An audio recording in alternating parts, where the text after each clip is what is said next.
Well,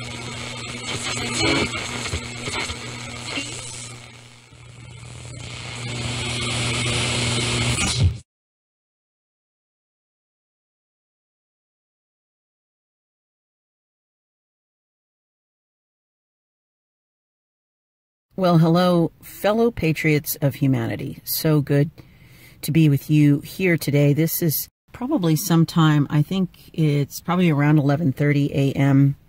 here in Seattle, Washington, and the weather today is so unusual for Seattle. It's raining and gray. The name of our chat today, our talk, and our interchange, because I'm tuning into your energy as well as the divine, which is through you, and the source of that, which is God. The name of our piece today is Invert the Linchpin of What Was, because it really is where we are in Second Renaissance.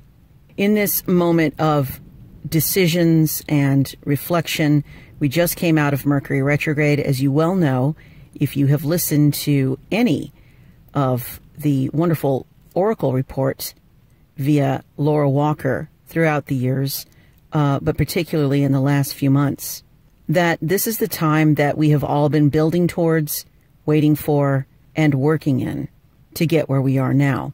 And this, it doesn't mean just this lifetime. It truly means several lifetimes and the many centuries and millennia of humanity. So, in recapping a few of the concepts that have occurred to me in the last 6 weeks to 2 months are the law of attraction, which that has been around in conversation for a really long time, perhaps longer than anyone really cares to remember. But the understanding of that and the circulation that is within that, the law of circulation.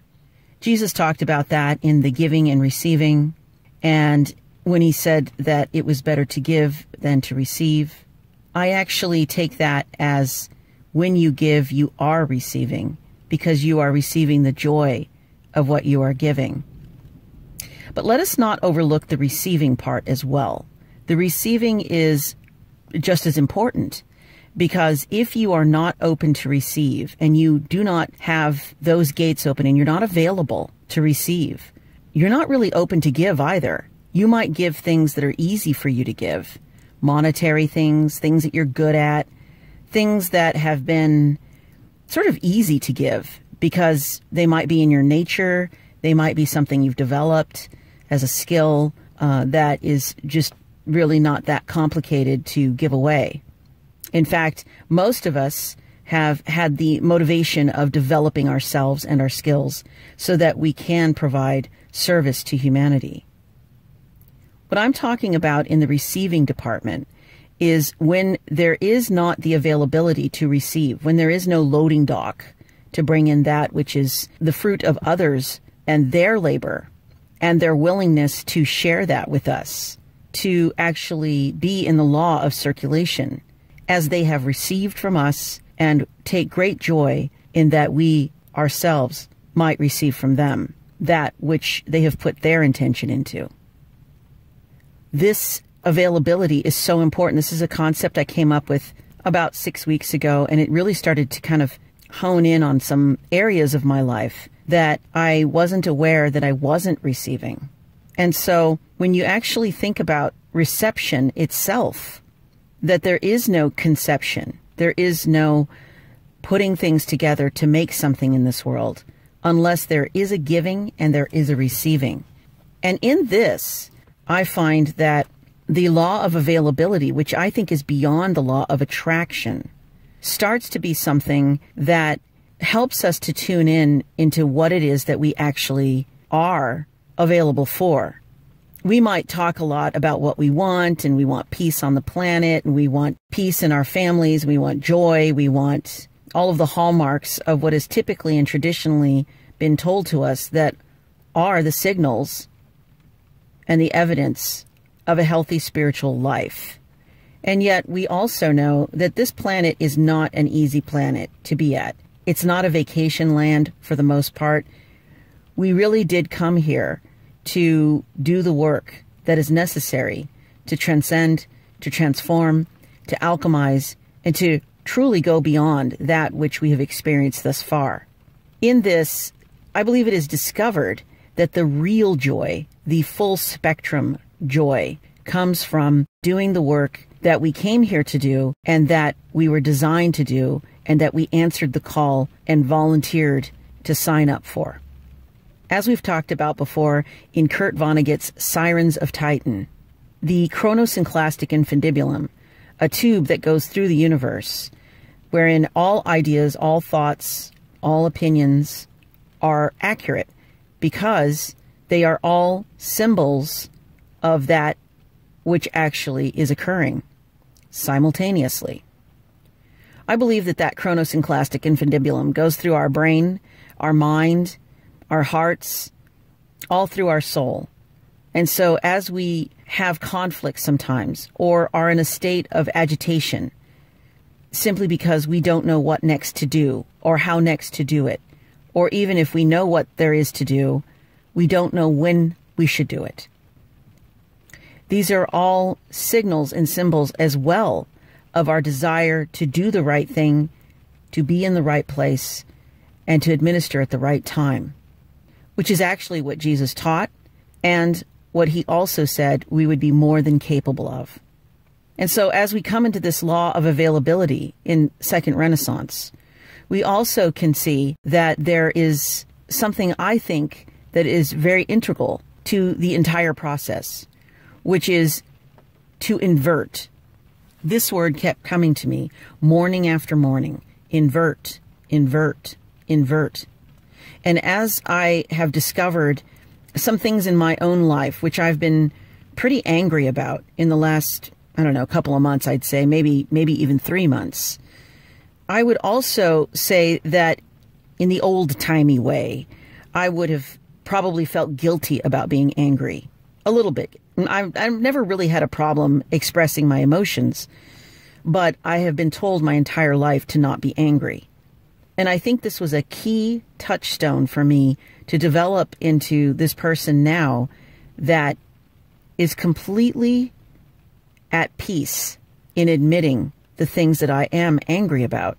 I think this is so because the anger itself is really about a doorway through which I had not gone through before, to discover that which I could invert, to turn it inside out, or in this case, to turn it wrong side right, or in this case, to turn it right side out. These ideas that I've had recently about inversion, about going to the very end of the stocking, the very end of the sock, and grabbing the big toe part of the sock and pulling, have been a recurring image as well as the word invert. And so what I've come to about inversion, the law of availability, the law of attraction, the law of circulation, is that they've all come together in my own personal chronosynclastic infundibulum in this way, that this is the time to actually flip it, to actually invert that which we have been complaining about, crying about, angry about, or simply noticing that that problem, issue, situation has not gone away. There's a scripture that says, if it's of God, it'll stand, and if it's not, it will fall. However, in that scripture, it doesn't say how it will fall. It doesn't say how things will remain standing while other things fall. We all know that everything is God's will, that we calibrate to God's will as best we can so that we can have the best experience and the most pervasive experience of our existence, our design, and that which is going to occur with or without us. And so in this, what we see is that this standing and falling is also inversion in slow motion sometimes, that which will not abide will find its disintegration as what is true emerges more and more. And that's why I think this time of Second Renaissance that we are in, we are not waiting for it. We're not anticipating it anymore. This isn't about, well, it looks like it might snow next Thursday. We are in it. We are actually in Second Renaissance right now. And as we are moving forward again, past this Mercury retrograde, where we were in intense reflection and in our circumspect analysis and delving into all of that which is still there that may not serve any longer.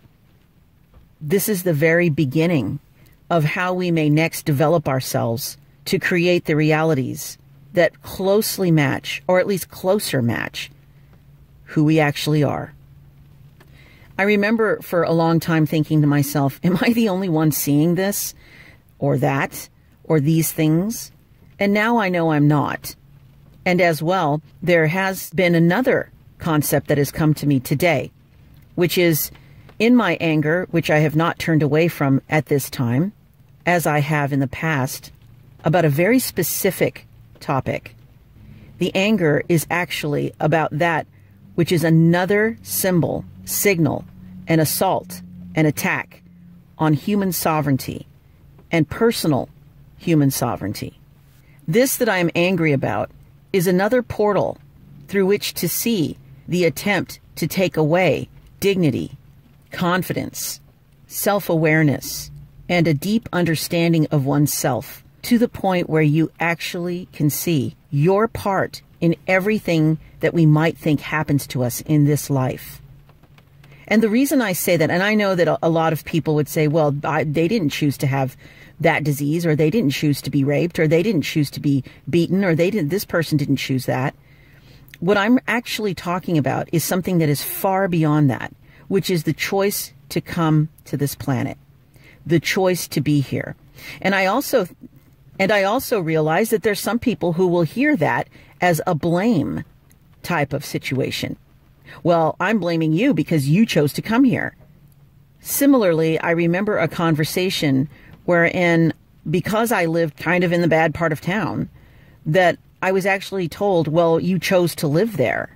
At that time, I took that as someone being ignorant about the things that happened to me when I lived in that part of town. But really, if I had not chosen to live where I lived, certainly the things that happened in that part of town, some of them I perceived as happening to me, would not have occurred. This does not mean that we are not to make choices that we want to make because of the fear of the consequences that may occur, and to let that guide us in our primary motivation to live the life we want. It simply means that if we actually take the time to understand what kind of calculated risk we might take if we should decide to do that, which we are contemplating, then we might be better equipped not to control everything in our environment, but to actually be prepared so that we might withstand that which may come our way, but might not get in the way of doing what we consider to be worth it. If this wasn't the case, then we wouldn't have suited up to come to the planet, because if someone were to tell us everything that was going to occur in our lives in some sort of predestined type of way, which I don't believe exists, I believe we co-create our destiny, and there is no predestiny. However, if we were to know somehow, and if it were true that it would be possible to tell you everything that will happen in your life, certainly upon looking at that in a very one or even two-dimensional way, you would definitely not choose to come here, because there is so much pain in each life, and there is so much that occurs that you cannot possibly fathom in a one or two-dimensional way. It is only upon living the life, going through those things which we co-created, and understanding that we took the responsibility to come here, that we might, in fact, sooner come to know that no matter what kind of, quote, mess we make, we actually can see that as evidence of how we can actually make something completely, entirely, and what I would say at this point, inversely different or opposite. All this being said, there is something else that I've come to that just, again, it hit me today, and I think I've heard it before, of course. I mean, nothing's new under the sun, right? But I did come to this idea that there really isn't a need to be angry at anyone, as anger itself is an emotion. It's a human emotion that every human being experiences from time to time. And what we know about anger is that underneath anger is hurt, is pain. And so as we become inverted in our ideas of how we are not worth something, or that if only we could be different in certain ways, that we would actually add up to deserving the life that we want. Or even worse, feeling guilty because we made a choice and it turned out badly. And so therefore, not only should we have not chosen that particular way, thing, or person, but that we should actually not choose at all. What I see is that undue, unprocessed, unexamined, and unalchemized anger leads to the impossibility of validation that you'll never get from anyone else. To actually be persistently angry at a person, a situation, or a place, or anything you want to fill in that blank with, particularly the past, to stay in that state is to indeed claim your subpar existence beneath it. Because as you look for that person, place, thing, or situation from the past, or situation in the present, to change so that you feel better, you are actually handing over the thoughts and ideas about your own validity and personal human sovereignty to that which has no say over that for you. When you hear people that have gotten closure about situations having to do with other people, even though they didn't have to have the other person to have closure about it, it's always something that is very dynamic, I think, because to be in a position to understand that no one else can give you that which you can give yourself. And sometimes that's because somebody, like my father, when he passed away, there were things that I knew that I would never be able to discuss with him. And truly, when he did pass away, I think that my crying and breaking down about that was about him to some degree, but more so about the fact that I would never have a DNA father on this planet that I could talk to about some of the things that I wanted to from that point on in my life. And so thus began the process of coming to those conclusions, or to having some closure about certain things, or to reaching out and tapping into the paternal or the brotherly energy from people around me that I found along in my life. I think that in Second Renaissance, it will be interesting to watch how we went along and went along and went along in the work and the difficult sort of rock-busting, almost chain gang-like work, spiritual chain gang, and the following of people who know no more than we do, because we resonated with some things they said, or things they did, or ways in which their perspective was clear. These were all extremely helpful at the time that we heard them, saw them, experienced them through that particular person. And I would dare say, experience them through that particular channel, because the person themselves are far more dimensional than the information they purvey. And not even really perhaps enjoying that process at times because it was difficult and because it seemed so laborious. This Second Renaissance has some exhilaration to it, because this is a time when we can honestly claim that we don't need anyone else. We only need the source, which is God. And the only middleman that we could ever need is Jesus Christ. And so everything else, all other resources, become that which we can appreciate, not for what they give us, not for what we get our hands on as a tactile sort of piece of machinery or information, but we appreciate them for their worth as we realize our own.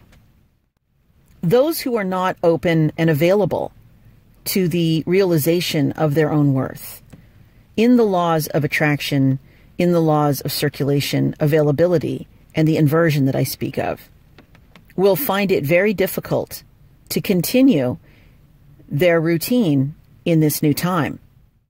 And I would suspect that there will be a feeling, at least in a very basic way, of being unemployed. Because in Second Renaissance, there is no need for signs or symbols or anything else. Because if you don't even need other people, then why would you need all of that? The appreciation for the signs, the symbols, and for what people bring to the table is going to be something that is far more jubilant and respectful. Because in Second Renaissance, there is only the desire for that which you want, and no blame or shame or guilt about the fact that perhaps you don't want something that everyone else claims to want, and perhaps you don't want it in the same way. I mentioned this the other day in a conversation, and I think this is good to bring up here. While there are scores of words for love, there are many, many words to describe the emotion of love, shades of love, types of love, I suppose. And yet, I say that there are 7 billion words for love, because there are 7 billion people. And if there are that many ways to express love, obviously, because we're not just at times in love or having love or looking at someone and we love them or they love us, but we are actually loved. And then beyond that, what we can know is that we are actually love itself. And so these individual expressions of the one, the 7 billion that actually personify in its most literal sense the expression of love, are all different. And with this, we know that we don't have to keep keeping up with the past to try and shoot for that which we were before. We will never be what we were before. What we were before exactly brought us to the point that we're at now. And this keeping up with the spiritual Joneses, to try and be as enlightened or as articulate or as demonstrative or as imaginative or illustrative as some other person other than ourselves, is simply us seeing the capability of what we have in ourselves. And instead of putting that responsibility somewhere else, because we are able to recognize it, because we are privy to that which we could only be privy to as it is part of us, then we know that this is a time in Second Renaissance right now, as it is beginning, as we are moving into it, that all things that we thought we couldn't do, or that we sort of had idol worship for someone else or something else or some other version of ourselves, may now be disappeared as the truth steps forward, and that which is of God will stand, and that which is not. We are in cooperation with the miracles of God's will to allow it in our vast capability of receiving that which is so much more than that, in watching with joy as it falls.